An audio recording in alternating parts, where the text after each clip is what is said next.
오늘 말씀은 하나님 마음에 합한 교회 교재, 가르치는 교회에 대해서 함께 나누겠습니다. 예수님께서 우리에게 부탁하신 일은 예배를 잘 드리는 일, 서로 사랑하는 일, 복음을 전하는 일 등 많이 있지만, 그러나 이 모든 일들은 저절로 이루어지는 것이 아닙니다. 예수님께서 제자들을 나를 따라오라, 내가 너희를 사람 낚는 어부가 되리라 부르셨지만, 제자로서의 역할을 감당하기까지는 많은 시간이 걸렸습니다. 예수님께서 메시아로서의 활동하신 공생의 3년의 기간 동안 많은 시간을 할애해서 제자들을 훈련시키시고 양육하셨습니다. 예수님의 가르침을 살펴보면 일반적인 무리를 향한 말씀도 있지만 상당 부분 훈련받던 제자들을 향한 것임을 알 수 있습니다. 즉 3년 과정의 제자 훈련학교, 예수 대학의 과정을 병행하신 것입니다. 제자 훈련을 시키셨던 예수님은 다양한 상황, 다양한 방법을 이용하셨습니다. 삶의 전 영역에서 믿음의 사람이 해야 할 일을 알게 하셨습니다. 예수님께서는 제자들에게 우선순위를 정할 때에 가장 중요한 것은 너희는 먼저 그의 나라와 그의 의를 구하라. 그리하면 이 모든 것을 너희에게 더하시리라 가르쳐 주셨습니다. 주님의 가르치심은 땅의 것이 아니라 하늘의 것이었습니다. 예수님이 승천하신 후 제자들에게 약속하신 성령님이 임하셔서 초대교회가 세워졌을 때에 사도들이 부지런히 한 일은 가르치는 일이었습니다. 이것은 예수님의 방법과 교훈을 실천한 것입니다. 초대교회의 생활을 생생하게 기록한 사도행전 2장을 보면 저희가 사도의 가르침을 받아 서로 교제하며 떡을 떼며 오로지 기도하기를 힘쓰니라 라고 기록하고 있습니다. 그들은 여기서 모여서 기도하고 친교를 나누었습니다. 그리고 그 중심에는 사도들의 가르침이 있었습니다. 사도들의 가르침이 중요한 이유는 성도들로 하여금 허황된 거짓 교훈에 미혹되지 않고 진리의 바른 길로 가게 하기 위함입니다. 바울은 디모데에게 성경의 바른 교훈으로 성도들을 깨우치라고 권면합니다. 그러기 위해서는 부지런히 성경을 연구하고 묵상해서 진리의 말씀을 가르쳐야 합니다. 그리고 더 나아가 성도들 스스로 진리의 말씀을 캐낼 수 있도록 가르쳐야 합니다. 그렇게 할 때 성도들은 허황된 거짓 교훈에 미혹되지 않고 진리의 바른 길을 가게 될 것입니다. 디모데전서 4장 전체는 가르침에 집중되어 있습니다. 4장의 시작은 그러나 성령이 밝히 말씀하시기를 에서 성령으로 시작합니다. 그런데 같은 1절에 미혹해 하는 영과 귀신도 등장합니다. 즉 가르침에는 성령과 악령이 있는데 이 두 가르침의 싸움이 영적인 싸움입니다. 이 영적 싸움은 초대교회 때부터 시작해서 주님 오시는 그날까지 계속될 것입니다. 말세에는 배도하는 일이 많이 일어나는데 이러한 배도를 주도하게 되는 이단의 그릇된 가르침으로부터 성도들이 미혹되지 않도록 목회자는 말씀을 가르쳐야 됨을 교훈하고 있습니다. 신약의 서신서들은 대부분 교회 내에 침투한 거짓 교훈을 경계하고 대항하기 위해서 쓰여졌습니다. 사단의 일꾼인 거짓 목자들은 양심이 화인을 맞아서 외식함으로 거짓신이 미혹하게 하는 영과 귀신의 가르침의 지배를 받고 있다는 사실을 모른다는 것입니다. 3절에 보면 거짓 교사들은 혼인을 금하고 어떤 음식물을 먹지 말라고 가르쳤습니다. 이러한 사상은 당시 상황으로 보아 영지주의나 현세를 부정했던 에스네파 등의 가르침이었을 가능성이 있습니다. 그렇다면 왜 그들은 이런 주장을 했을까요? 영지주의자들은 물질은 악하고 영혼은 선하다고 믿었고 에스네파 역시 다가올 천국을 위해서 육식과 결혼을 금지하는 삶을 살아야 한다고 가르쳤습니다. 이들이 혼인과 어떤 음식을 금한 것은 이렇게 해야 신령하고 경건한 모습으로 구원을 받게 되리라고 생각했기 때문일 것입니다. 하지만 이러한 가르침은 하나님의 뜻을 거스리는 것입니다. 왜냐하면 결혼은 인간이 만든 제도가 아니라 인간을 남녀로 창조하시고 한 몸으로 만드신 하나님의 뜻이기 때문입니다. 창세기 1장 28절에 보면 하나님이 그들에게 복을 주시며 하나님이 그들에게 이르시되 생육하고 번성하여 땅에 충만하라, 땅을 정복하라, 바다의 물고기와 하늘의 새와 땅에 움직이는 모든 생물을 다스리라 명령하셨습니다. 또한 모든 음식도 마찬가지로 하나님께서 주신 것입니다. 창세기 9장 3절에 보면 모든 산 동물은 너희의 먹을 것이 될지라 채소같이 내가 이것을 너희에게 주노라 말씀하셨습니다. 인간이 음식을 먹는 것은 당연한 일이고 창조의 원리대로 살아가는 것입니다. 그러므로 특정 음식을 금하는 것은 인간을 위해 각종 채소와 생물을 기르시는 하나님의 뜻을 반하는 것입니다. 혼인을 금하고 어떤 음식을 먹지 말라는 그들에게 4, 5절에서 이렇게 말씀합니다. 우리 오늘 4, 5절 아까 읽었던데 바로 위에 함께 한번 읽어보겠습니다. 하나님께서 지으신 모든 것이 선함에 감사함으로 받으면 버릴 것이 없나니 하나님의 말씀과 기도로 거룩하여 짐이라. 아멘. 혼인과 음식을 금하는 것이 거룩한 삶이 아니라 하나님의 말씀과 뜻대로 사는 것이 거룩한 삶인 것입니다. 또한 자신의 금욕 생활을 자기 의로 내세운다면 예수 그리스도의 대속의 은혜를 헛된 것으로 만드는 것입니다. 오늘 읽은 본문을 통해서 바울은 디모데에게 그리고 우리에게 교회가 힘써 가르치고 행해야 되는 이유에 대해서 말씀합니다. 먼저 6절에 내가 이것으로 형제를 깨우치면 그리스도 예수의 좋은 일꾼이 되어 믿음의 말씀과 내가 따르는 좋은 교훈으로 양육을 받으리라. 앞에서 경계한 귀신의 가르침에 미혹을 당하지 않도록 4, 5절의 말씀인 바른 교훈으로 형제들을 깨우치라고 말씀하고 있습니다. 좋은 일꾼은 다른 사람을 가르치기 전에 먼저 자신을 가르치는 사람입니다. 가르치는 자가 진보해야 배우는 자들도 진보할 수 있기에 가르치는 자는 더욱 배워야 합니다.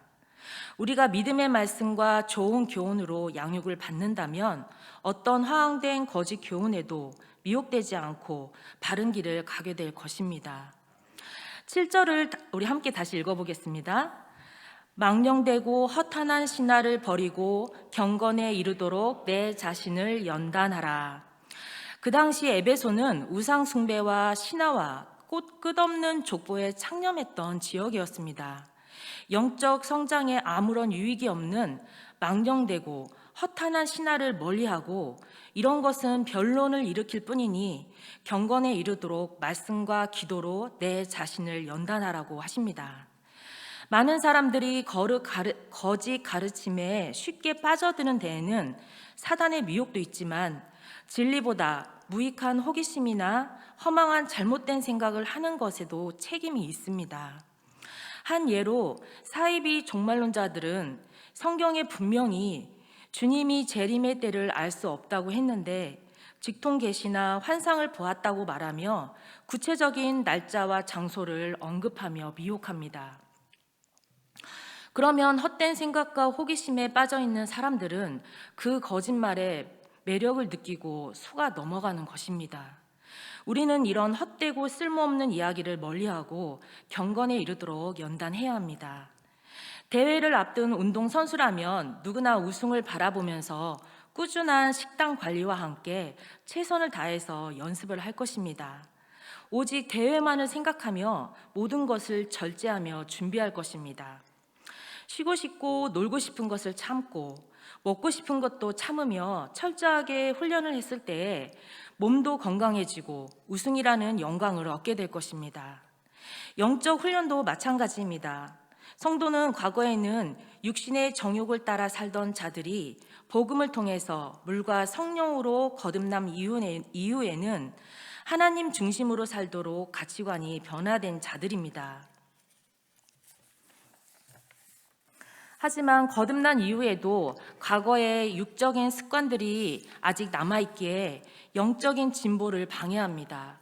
그래서 경건에 이르도록 지속적인 훈련을 해야 합니다. 경건은 하나님을 경외함으로 하나님의 성품을 닮아가는 것인데 저절로 이루어지는 것이 아니라 훈련을 통해서 이루어지는 것입니다. 많은 사람들이 이 세상에서 무언가를 얻기 위해서 또는 되기 위해서 땀 흘려 연습하고 준비하고 훈련합니다. 그렇게 해서 부와 성공을 얻었지만 만일 예수님을 모른다면 얼마나 헛된 인생입니까? 이 세상 것들은 인생이 끝나는 날 다 사라지는 무의미한 것들입니다. 그렇다면 우리는 무엇을 위해 준비하고 훈련해야 될까요? 우리 8절을 한번 읽어보겠습니다. 육체의 연단은 약간의 유익이 있으나 경건은 범사에 유익하니 금생과 내생에 약속이 있느니라. 아멘. 이 말씀은 믿을 수 있고 확실하며 모든 사람이 받을 수 있는 말씀인 것입니다. 그리스도인들은 이 땅에서 영원을 위해서 훈련을 받는 사람들입니다. 욥기 23장 10절에 보면 내가 가는 길을 그가 아시나니 그가 나를 단련하신 후에는 내가 순금같이 되어 나오리라는 욥의 고백처럼 연단을 통해 순금같이 되어 나오게 하실 것을 믿습니다. 우리의 소망을 영원하신 하나님께 두고 영원히 썩지 아니할 의의 면류관을 주실 주님을 바라보며 경건에 이르도록 연단하는 우리가 되기를 바랍니다. 이어서 바울은 디모데에게 누구든지 내 연수함을 업신여기지 못하게 하고 오직 말과 행실과 사랑과 믿음과 정절에 있어 믿는 자에게 본이 되라고 당부합니다. 만일 가르치는 자가 연수함이나 다른 이유로 권위를 잃게 된다면 가르침의 효과를 기대하기 어려울 것입니다. 그러므로 가르치는 자는 말과 행동에 있어 성도들에게 본이 되어야 함을 말씀합니다. 교회를 세우기 위해서 성령님은 믿는 자들에게 은사를 주시는데 그 주신 은사로 예수 그리스도를 증거하고 예수 그리스도께 영광을 돌리게 하십니다. 바울은 디모데에게 내 속에 있는 은사, 곧 장로의 회에서 안수받을 때에 예언을 통해서 받은 것을 가볍게 여기지 말라며 주어진 은사를 상기합니다. 바울은 영의 아들 디모데에게 11절에서 내가 이것들을 명하고 가르치라, 13절에서 내가 이를 때까지 읽는 것과 권하는 것과 가르치는 것에 전념하라, 15절에 이 모든 일에 전심전력하여 너의 성숙함을 모든 사람에게 나타나게 하라, 16절에 내가 내 자신과 가르침을 살펴 이 일을 계속하라 라고 계속 가르칠 것을 권면합니다. 이를 통해 아마도 디모데에게 주신 은사는 말씀의 은사가 아닐까 생각해 봅니다. 바울은 왜 이토록 가르침을 강조하고 있을까요? 우리 16절을 함께 읽어보겠습니다. 내가 내 자신과 가르침을 살펴 이 일을 계속하라. 이것을 행함으로 내 자신과 내게 듣는 자를 구원하리라. 아멘. 영적인 싸움은 가르치는 싸움입니다. 이는 세상 나라에서도 마찬가지로 어느 나라가 바른 교육 정책을 수행하느냐가 그 나라의 경쟁력이 되기도 합니다. 주님의 지상명령도 마태복음 28장 20절에서 내가 너희에게 분부한 모든 것을 가르쳐 지키게 하라. 볼지어다 내가 세상 끝날까지 너희와 항상 함께 있으리라 라고 명령하셨습니다. 믿음에서 떠나 미혹해하는 영과 귀신의 가르침을 따르지 않게 하는 방법은 진리의 말씀과 바른 교훈을 가르치는 것입니다. 우리가 진리의 말씀을 가르치고 배울 때에 예수님이 만나주시고 믿음을 주셔서 구원해 주시고 생명을 얻고 풍성한 삶을 살게 하십니다. 가르침을 통해서 구원을 얻기에 어떤 경우에도 교회는 가르치는 것을 멈추어서는 안 될 것입니다. 우리 교회도 T소그룹 성경 공부를 진행하고 있는데요. 배운 말씀을 함께 적용하고 실천할 때에 생각과 삶의 변화가 일어나는 것을 경험하게 되었습니다. 우리 다음 세대에게도 말씀을 가르쳐야 합니다.